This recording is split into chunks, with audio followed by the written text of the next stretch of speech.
Steve Biko, on behalf of the African National Congress of South Africa, I come to salute you and all the comrades in arms who have been murdered under torture.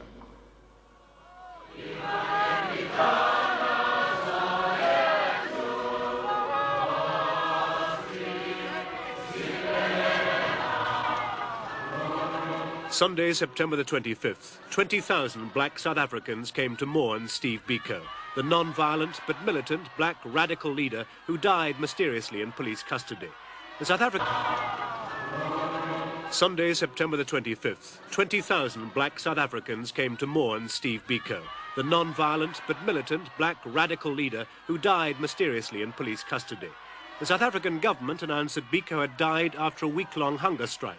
Biko, who was in good health, was the 20th man to die in police custody since the June riots last year. The announcement was greeted internationally with shock and anger.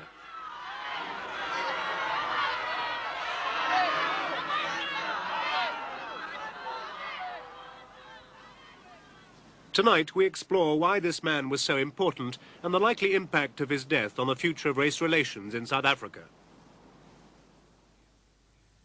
Donald Woods is the editor of a leading South African newspaper and was a close friend of Steve Biko. Well, he was the special hero of the young black South African political activists. He articulated their philosophy for them. He was the founder of 4 movements which had a special bearing on their problems. And he was the, you might say, the spiritual head of them all and the advisor and guide of these movements. So he occupied a very special place. At the age of 30, he was just young enough to be acknowledged as the leader of the youth and just mature enough to be able to do so wisely. The Minister of Justice, James Kruger, the man ultimately responsible for the treatment of detainees, told a Nationalist Party conference that Biko's death left him cold. He also joked openly about it. But faced with an international outcry, he withdrew his earlier statement that Biko died in a hunger strike. If you look at all the reasons given down the years for the deaths of detainees, no reasonable person would believe most of them. Secondly, in Steve's case, I knew he would never harm himself physically in there. He had given me to understand quite plainly that if he was detained and he died in detention, and it was alleged that he had done anything which brought about his death, such as hanging, you know, this is the one often given out, cutting himself, something, or suffocating himself, pillow, anything like that, or starvation, then I would know it wasn't true. The inquest has yet to be held. In Washington, we spoke to an American senator who'd recently met Biko. He's the chairman of the Senate Subcommittee on Africa, Dick Clark. I think it's not clear what Steve Biko's death will have, or what kind of influence it might have on American policy. Certainly it's going to, I think, cause most Americans, both in government and out, to be more and more reluctant to have a relationship with South Africa. I've always felt that Prime Minister Forster was right in saying that the United States couldn't meddle in South African policy, but I think we ought to meddle in our own, and that's what we're talking about. Should we continue investments and loans and other kinds of relationships with a government that participates in this kind of activity? Should we be supporting apartheid? That'll really be the question, I think, that we'll have to answer in this country. I think we come closer and closer after events of this kind to saying that we're ready to wash our hands of that, and if Mr. Forster and the South African government want to operate in this way, they're going to have to do it in a very isolated world as far as we're concerned. And Andrew Young, America's black ambassador to the United Nations, said when he heard the news, "No nation can afford to lose its most dedicated and creative leadership and yet prosper.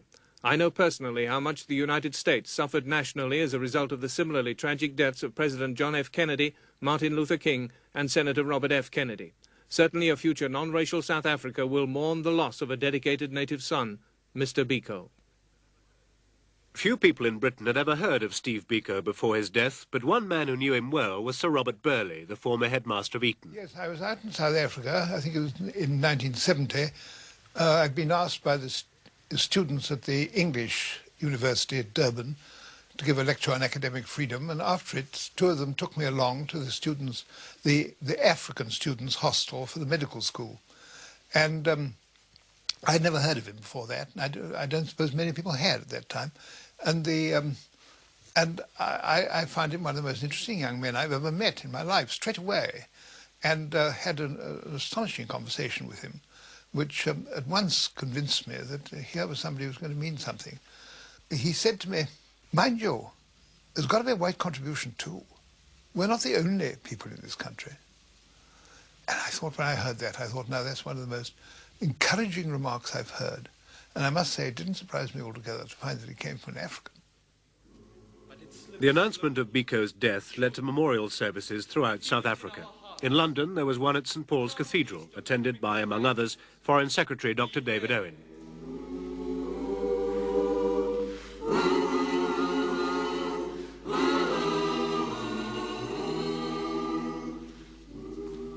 We have watched the men at their labor, and have watched the overseer with hands folded sneer at the sweat as it trickled down their backs in the sweltering sun. And the world has seen the scene, but says nothing. But still, we must finish the story.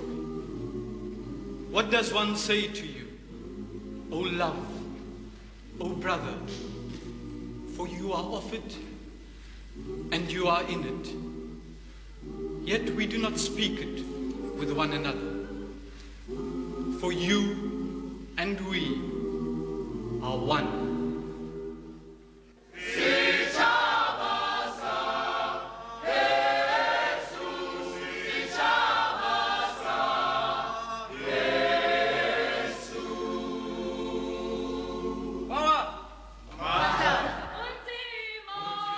To understand why Steve Biko could inspire such powerful tributes, we went to South Africa, to his birthplace, a small town in the Eastern Cape called King William's Town. He was banned here in 1973 because of his political activities. This meant he couldn't take part in public life or meet more than one person at a time, and he was forbidden to travel. King William's Town is a typical, segregated, provincial South African town. The whites live comfortably in pleasant suburban streets. The blacks live outside it in shanty towns. The blacks have no civil rights. In this unlikely setting, Steve Biko turned King William's Town into a centre for black radicalism, demanding equal rights for blacks and preparing the way for a multiracial society, breaking the apartheid system. A close friend and political associate of Steve Biko was Malusi Mpuluwana. He had a way of, of appealing to people on a social basis. His first striking thing about him is that he is a very friendly person, and a person that is always ready. He was quite selfless, the person that is always ready to go out of his way to assist the next man.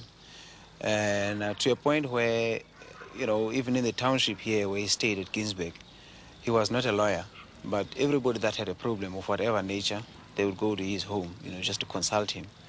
It became so much that it was sometimes very difficult for him to do any other work during weekends, but just to sit and listen to people's problems.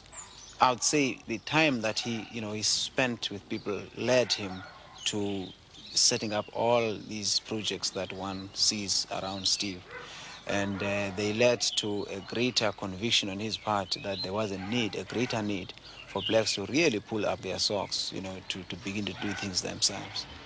Biko was undaunted by the apparently insuperable obstacles of the apartheid system. As a medical student, he formed the first black South African Students' Union.